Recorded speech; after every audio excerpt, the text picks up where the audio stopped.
radius when he says the radius of the cylinder. So I mean the top of it. So the radius of the cylinder is, yes, it's this part.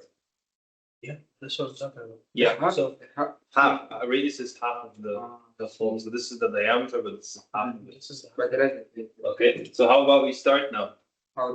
Yeah. so 45. So welcome everyone. Every single one of you. It's good to have you.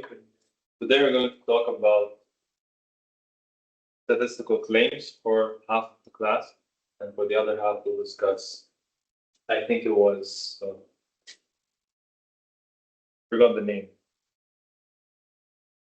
Yeah, areas and volume.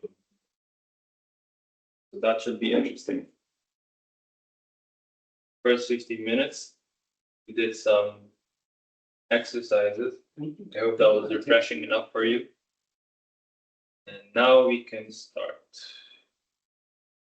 Yeah. So as always, I have a problem here.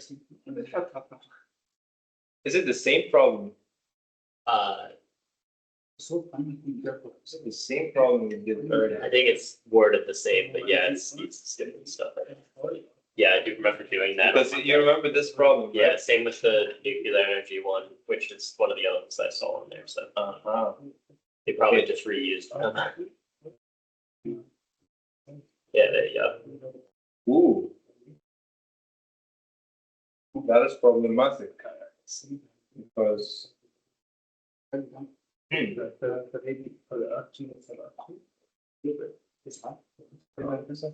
we do statistical claims last time? Then did we also do inference? I think we did inference. I'm so confused right now. We did inference last time. Yeah. Yeah, there are the notes. Yeah. And we also did conditional probability, but we didn't do, what we didn't do is statistical claim. I'm just double checking.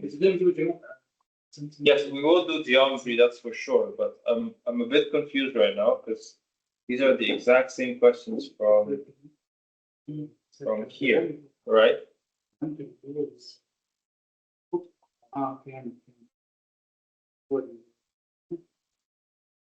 Yeah, they are the same. Yeah, this is funny. Okay, so that shouldn't be a huge issue. You can still try to.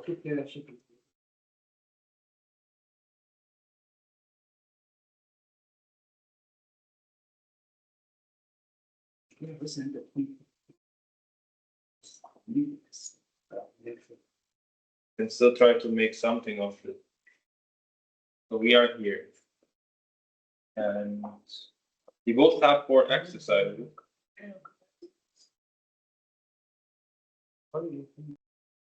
It's literally, it's not the exact same question. Maybe we'll use this set of notes, because this looks a bit different.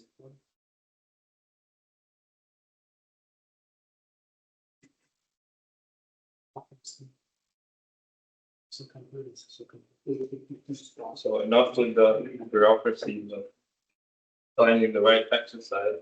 I'll now give you 60 seconds to try and decipher it.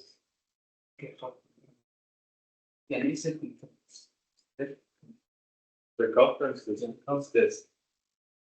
Almost like the perimeter of the circle.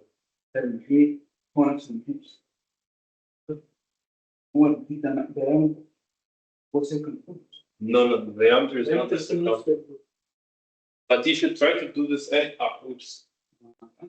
You should try to do this anyway. Nevertheless.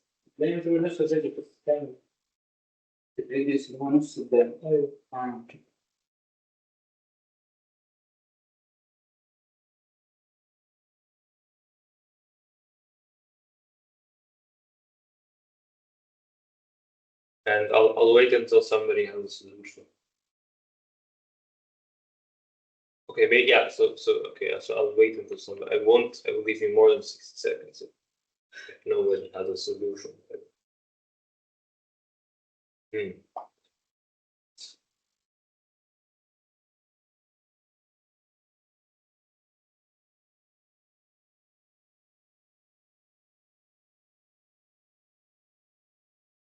Oops. Let me just.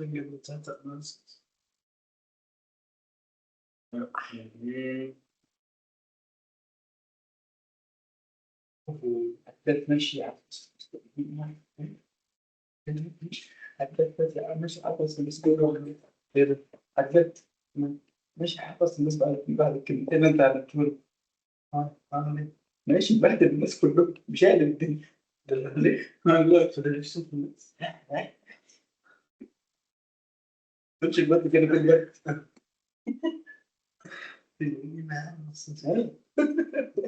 عادي ما استوعبش فيسبوك بيقول له متوقع كل حاجه لكن عمره مش فاهم. What do you guys think so far? You can't see the Huh? You can't see the question. Ah. Okay. Well, you should have told me. الناس تصبح على الناس دي لا يجي سهل صح الناس تصبح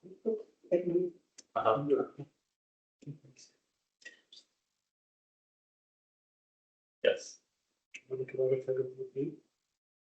They say D. You say D. The answer. But why? Because the only way the margin of error will be higher if the like one sample has a smaller percent of people, and with a smaller percent of people, there's a higher chance that there's a margin of error because it doesn't represent the bigger population. So you're saying here we have 52% with a bigger margin of error, but here we have 48% with a smaller margin of error. But I still don't see it though. So how do you know that sample A has a smaller sample size? We don't know. We just assume. We say what's the most appropriate reason. I think if the sample A had a smaller sample size, there's a higher margin of error. Okay. Or maybe the vice versa, the opposite. But I don't think it's A or B. Well, let's take a look at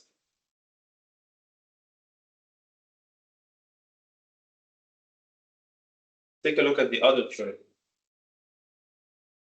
So the first one says, sample A had a smaller number of votes that could not be reported. This is not sensible at all. There's no reason why it would make that. I can't see anything. Yes, there's nothing that points towards that as a start. And he say that sample A had a higher percent of favorable responses. Okay, that is true. But is this why the margin of error is greater? No. Not really, because this is a parameter that we can't really control at all. Yeah, doesn't affect it. Yeah. And this statement, and then this statement is not really true. But how do you? Yeah, I say it's D, but cannot know if C is as a larger sample size. Well, you tell me. Maybe it's just confirmation bias from my side. Yeah, I'm saying it's D because if there is less people, or let's say you are doing a survey for like a population. The more people you interview, the better that you are covering the favor or the opinion of the population. So the margin of error will be less. Less. Okay. So if the And the smaller the sample size, the margin of error will be bigger because not that many people are covering. And does this make sense? Yeah, this is a very good way to put it. And I would agree with you that this was the answer. Yes, and it's exactly what you were discussing. So specifically, it is the case that if you go over every single person in the population, you say you make the appropriate survey, then you won't really have any margin of error. So they are inversely proportional. Now I'm not sure if this question is a question we did before. It looks like Yeah. Looks like what? we did this question last time. Yeah. I think The it answer should be was- three, Was if I remember correctly. Yeah. So this is funny. So I don't know. So Stephanie wasn't there last time. Romer wasn't there last time. We did this exercise in the other skill. That's why we were confused at the start as to whether to use this worksheet or not. But this is funny because I think, Think you open it and immediately went to that question. Because there's also this question that we also did. Yeah. So this is the only question that's different. It's funny. But the key takeaway is the margin of error. Yeah.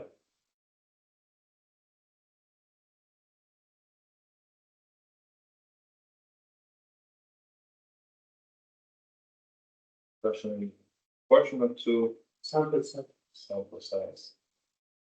Because in the very extreme case where you go over the whole population, you won't really have any margin of error. Yeah, you have zero. Yeah. So we could do one of two things. We could do more statistical claims, but let's say we'll do them from the medium category. So we would do something like this. What do you think? Think we should do it? So let's do it.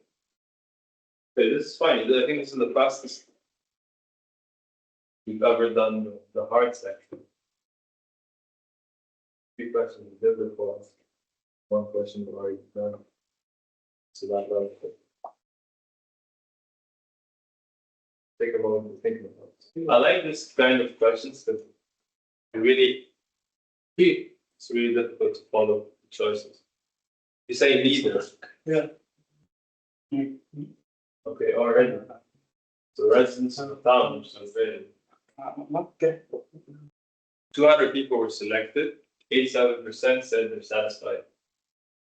You say neither, so because the first thing it says that all the town residents, only 87% say they're satisfied. So why is this statement not true? This is what you claim to be. Because you cannot know that 100% that it's 87% of the down are satisfied. This is only a representation, and there is probably a margin of error. So because it's a sample, it does not accurately Yeah, 100%. yeah, they are saying it as a fact, but 87, if they say maybe around 87%, then maybe, yeah, you can say it. Yeah, what do you think? What do you think? Yeah, You agree? What do you guys think? Come on, guys, this is focus. So, yes, I agree with you because here in this case, the sample is not, it is to a great extent than the whole population, but not on the nose, you could say. So this is not true. Now, what about the second one? Why do you think the other one is not correct? Also, we cannot say 100% that the next 200 residents will be 87% of them will be satisfied. Yeah. Maybe it's without this. No, that would be very extreme, no? Yeah, I mean, statistically. there will be like maybe 5% plus minus. Yeah. So you won't really deviate from. You cannot say it as a fact. So, for example, like I like to give this example of that. So if you flip a coin 10 times, it's probably going to be between 4 and 6. Yeah. live with 100 times, it's roughly going to be between 45 and 55. But it's not going to be 50 on the nose, but it's not going to be 12 and 8. So the sample, to a great extent, it's a cheap way to make predictions about populations. So that's good. It's a good exercise, I think, and it has some good insight. Okay. Now let's do maybe a couple more questions.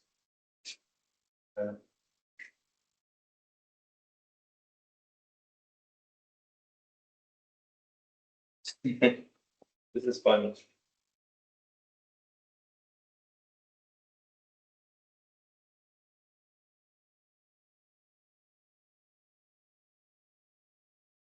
You have the answer.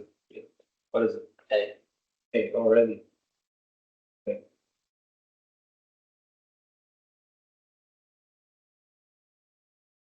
You guys have more answers?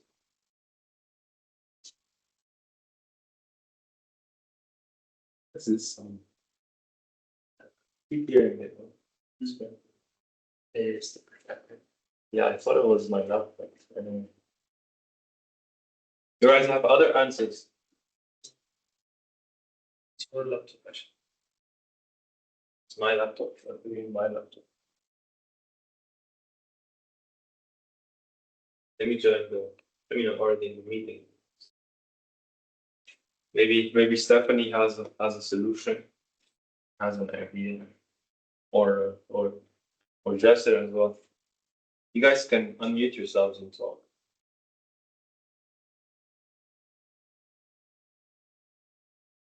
I also think that it's A. Which one do you think it is?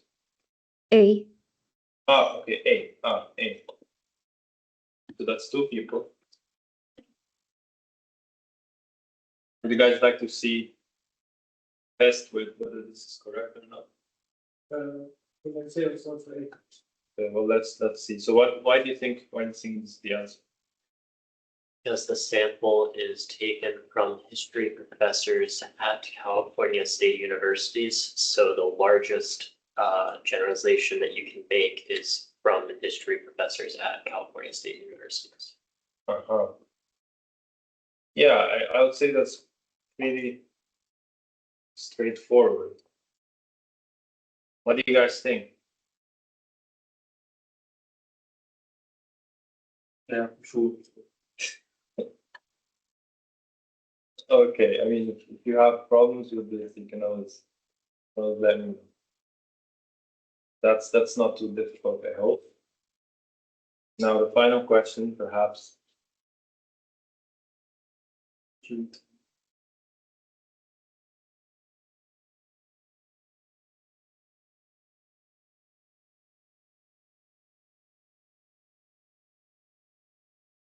Quality fair.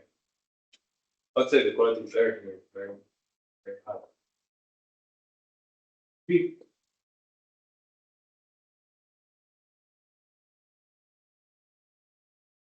Already. Okay. Let's see what the others think.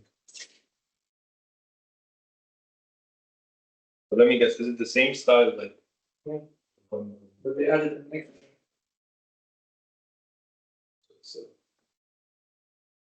Because I haven't read it. That's the thing. Yeah, it's the same time. Just the added one. By the same style would mean it's similar to the previous problem we did. We just added said there was a same sample size, but from a different city. Will it be also 78%? Watch the sentence.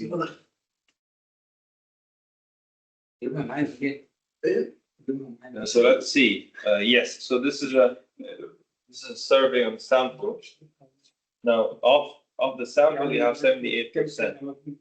Can you make precise statements about the population using the sample? No, and that's why we cannot say for sure that all 78% are satisfied, because 78% of the people who were surveyed were satisfied of those surveyed. If they only added one more, can be correction, which is around. One more. They just had it like of all adults in the city, around 78%. Can be blue. So if you say around 78%, like within a certain confidence interval, then maybe it has some truth to it. But I think even then you wouldn't really say for sure, because you could have, they could choose a bad sample which is not representative of the population, and then it really sucks. So it's like if you're doing elections, and let's say I think in the US you have the Republicans and the Democrats, right? Yeah, there's some other ones too, but basically. Yeah, but these are like the big two. Yeah. So imagine you just go to a state where you have mostly Democrats, and you choose all your samplings for the US from a state which. That's why, like, the best way to word it is to say like around 78% with a margin of error, then mention of the margin. Yes. But I think even with the margin of error, the margin of error can really go bad. So even the margin of error is a prediction. But at last you must publish the research and say something. Well, it's always a prediction. So Yeah, that's the goal of statistics. That's why I'm saying around with the mentioned. Yeah, exactly. I would agree with you. So if you go back to the example, if you take a state in which all of the residents are Republicans, then this is a very bad sample. It's not really representative of the whole population, and it can get even worse if you think about it. So that's something. And now here, this is the same style. So you had some results about 1,000 adults. Doesn't mean that the other 1,000 adults will be exactly the same as these ones. So again, for 1, 2, and 3, you cannot say statements for sure about not the population and not about a different sample. So with sampling, there's always an element of uncertainty. So I can't say exactly 78% or exactly a certain figure. This is what we were discussing when we were talking about margins of error. But even margins of error have margins of error. And margins of error, margins of error have margins of error. Margins of error, margins of error, margins of error have margins of error. And it goes on. That's the thing. There's no way to do it. There's not, yeah. Except the thing that full sample. Yeah, like the only way I would make this statement true, if I say, 0 to 100% of them are satisfied with the quality of air in the cities. That's really the only way you would make this statement correct. If you want to be 100% sure, because it could be anything, and even with 0, we have 78% at least for example, it could still go to 0 if you have a lot of people who are resident in the world. So, for example, take all residents of the world, and you're looking at just 1,000, then the percentage can really go to 0, and so on and so forth. This is what I mean. So it really depends on your imagination, how you can imagine pathological examples which will never happen, but you have to take them into account. I think that's also what most of mathematics is about. So I hope we were able to give a glimpse into that.